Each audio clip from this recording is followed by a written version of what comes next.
சிவராமா, ஆ என்னடா ஏதோ தபஸ் பண்ற மாதிரி நின்னுட்டு இருக்க? இல்லைப்பா, கடுதாசு வந்திருக்கு சந்தானத்திட்டேந்து. என்னடா இதே அக்ரஹாரத்தில் இருந்துட்டு கடிதாசி போட்டுக்காங்கிற புரியலையே. சமீபத்தில் நாங்கள் அக்ரஹாரத்திலிருந்து குடிபெயர்ந்து பட்டணத்திற்கு வந்துவிட்டோம்.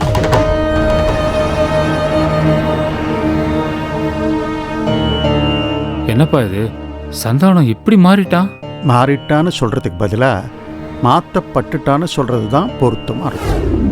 என் காலம் முடியறதுக்குள்ள என் குடும்பத்தை சேர்ந்தவா, என் சந்ததியை சார்ந்தவா எல்லாரையும் ஒரு சேர பார்க்கணும்னு பிரயாசப்படுறேன்.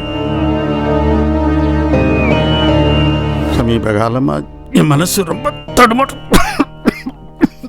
காலம் கிட்ட வரும்போது தான் ஆசை விஸ்வரூபம் எடுக்கும்னு சொல்லுவா. கிட்டக்க வந்துட்டான்.